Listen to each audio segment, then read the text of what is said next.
Hi, I'm Shaira Luna. I'm a fashion and advertising photographer, and today I'm going to be showing you my shelf.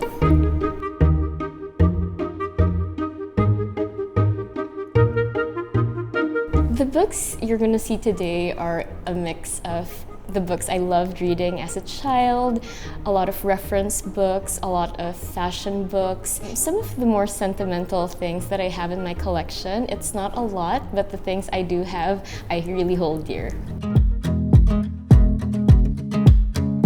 I'm not really sure. I think it started at a very young age, according to the newspapers or hard evidence.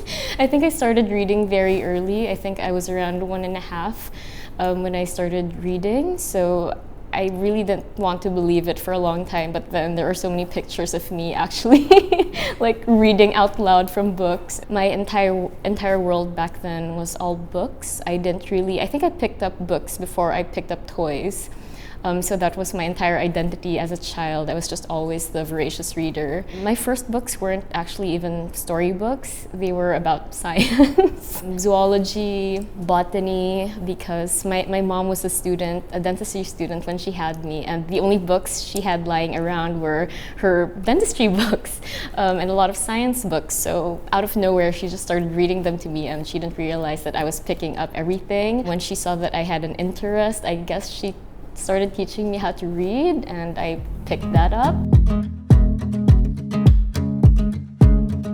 I think the way that I really learn is learning by myself and through my own experiences, and that's how my photography career came about. I learned it on my own, made all the mistakes on my own, explored everything, did everything myself, and also by listening to others. So I think the books I read when I was younger really gave me that courage. They gave me a sense of self, or they taught me that you can be any character you choose to be.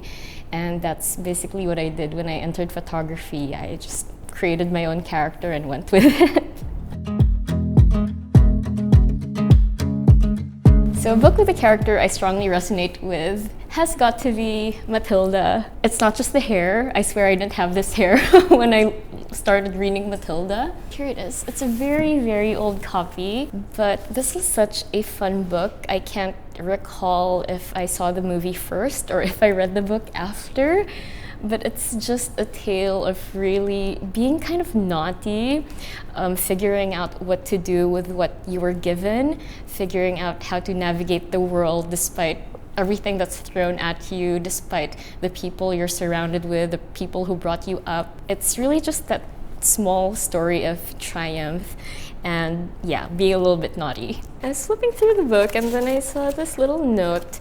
I don't think it's from my childhood, but it says, none of my childhood dreams came true, but I daydream little dreams every day and try to share them with the world.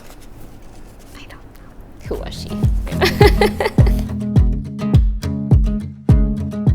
The Girl with the Silver Eyes, this book. I lost the cover, but as you can see, it's very, very old. I can't recall where I got this book.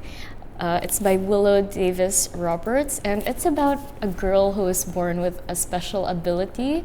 And I feel like I felt it was so unfair because you have these extraordinary powers and you're one of a kind in the world, but society doesn't see you that way. They're scared of you, they make fun of you, they don't know what to do with you.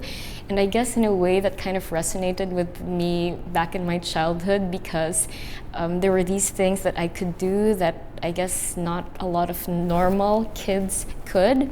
And it was hard for me to relate to other people, so I was very shy. I didn't really know how to interact with a lot of people. So I guess I saw a little bit of myself in this book. Sadly, I don't have silver eyes.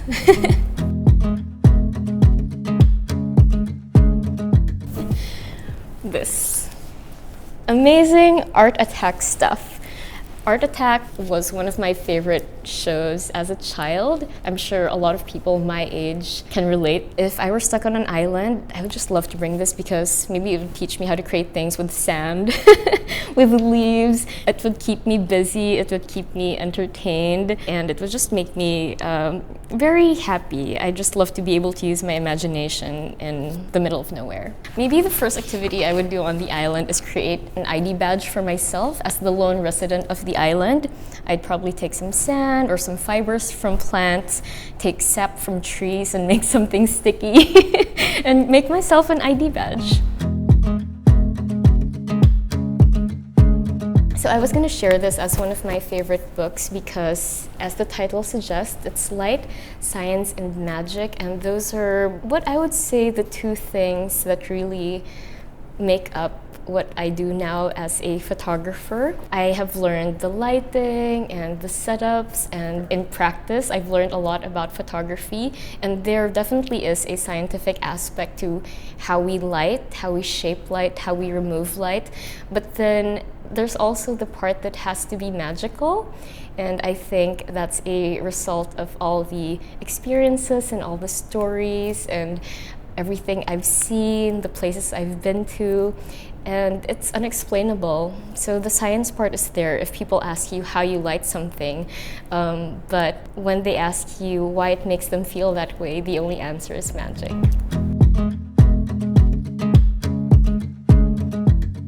I don't think I ever got emotional reading books, to be honest, but maybe for some, I mean, I wouldn't say this book made me cry, but I think if you were at a place in your life and going through something, the prose in here would probably bring a tear to your eye. This is Playing Long After Us. It's actually a photo book that I did with Summit Media back in 2018.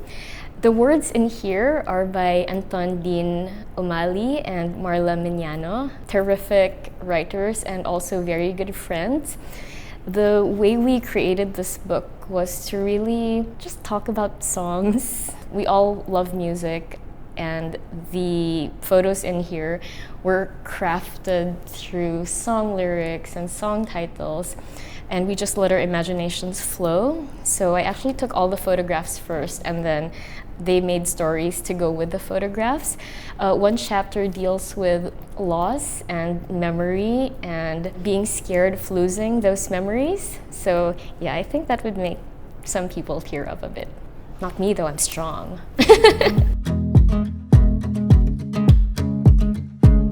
Oh, okay, maybe it would be great to have dinner with Mrs. Piggle Wiggle.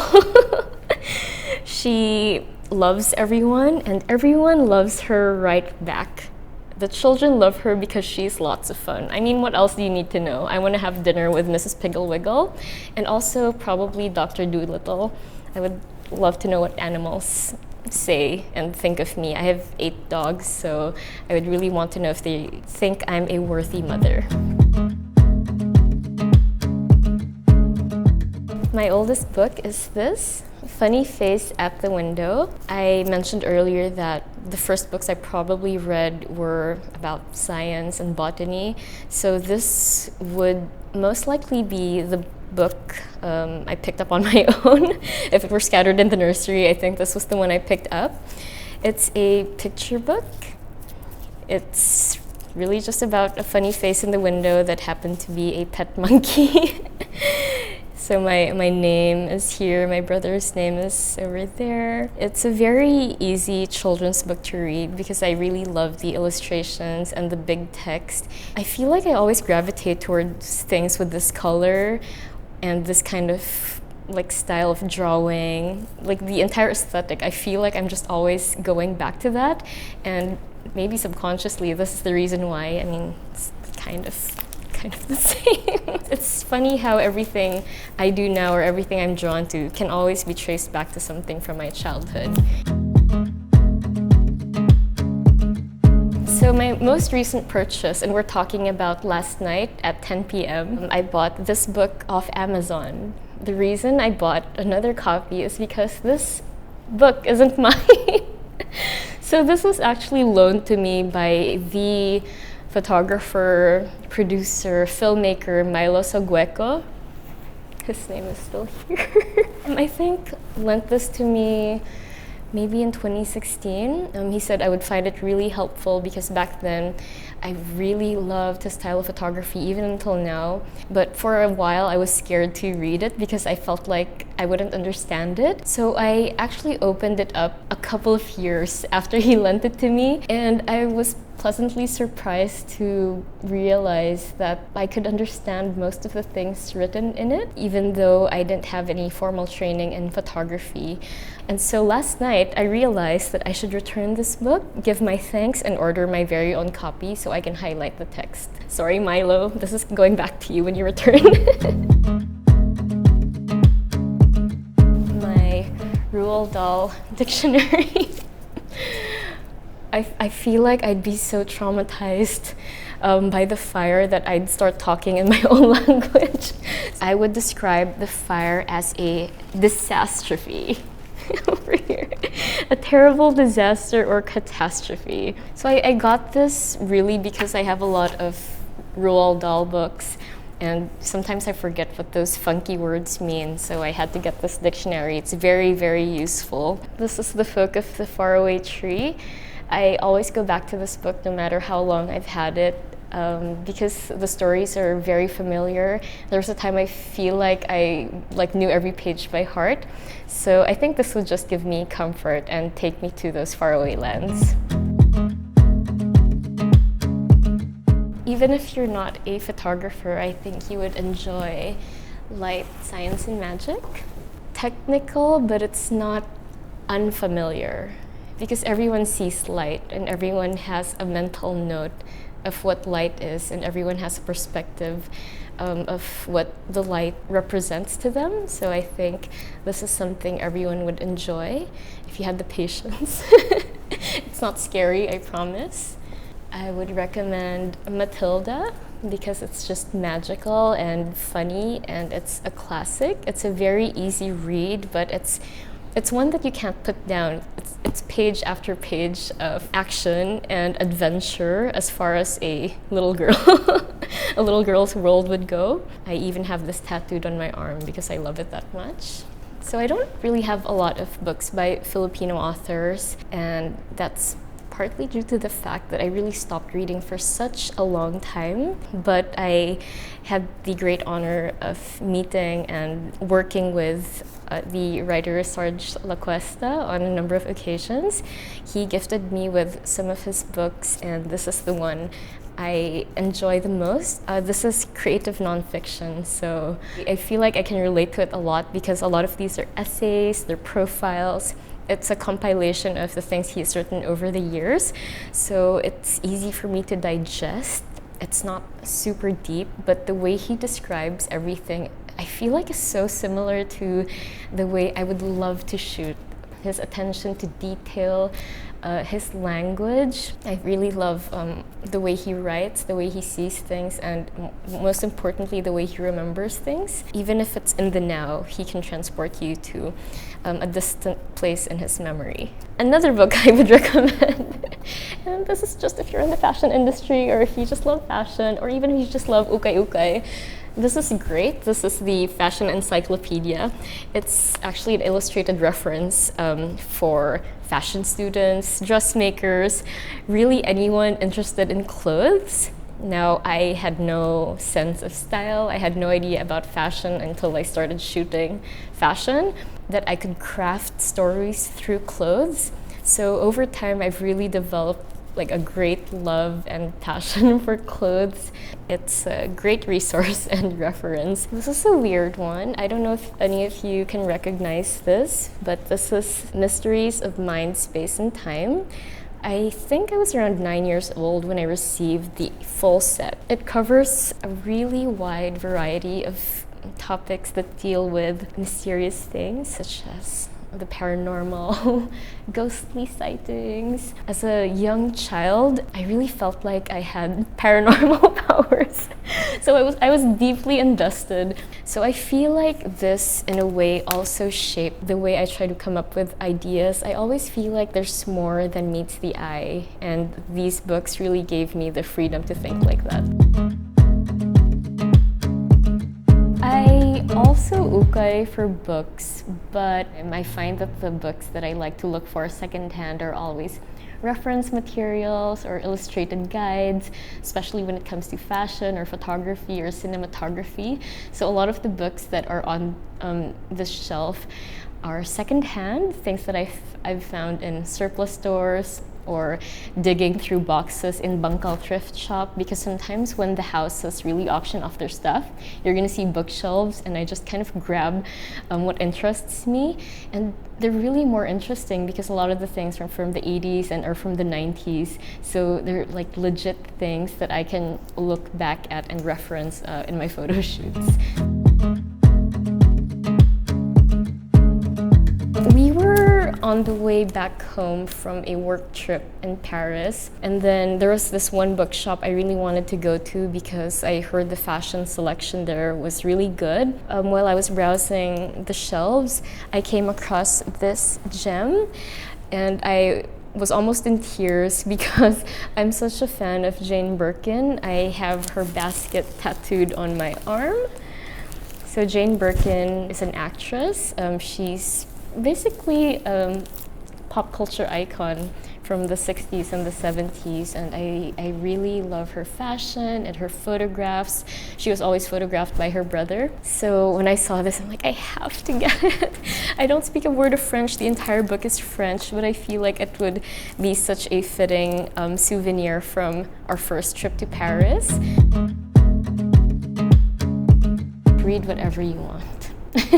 People ask me sometimes, what camera should I get? How should I start learning photography? There's really no one straight answer. You just got to get into it, and you can do it through any medium you have available. If you want to use an e-reader, if you want to go to ukay-ukays and dig for books, anything that grabs your attention, go for it. There's no right or wrong time to start reading. You don't always have to read things that are on the bestsellers list, but just find what interests you, to each his own, and don't be too scared by it. This is advice I would take myself. I would probably start getting into Filipino authors.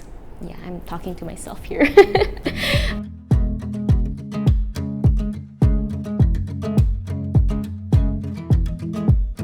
So that was my book collection. I really feel like the books I showed today have really helped shape how I work as a photographer, how I interact with the many different people I meet on a daily basis. I feel like I have a greater appreciation for everything that happens and for everyone I meet because of these books. They've taught me to have fun, to be creative, to be brave, and even to have a sense of style. If you want to get into reading, pick up whatever grabs your attention. Don't be scared to open a page, and don't feel bad if you can't finish it, because at the end of the day, it's the thought that counts. But yeah, thank you so much for sharing this day with me. I hope you enjoyed.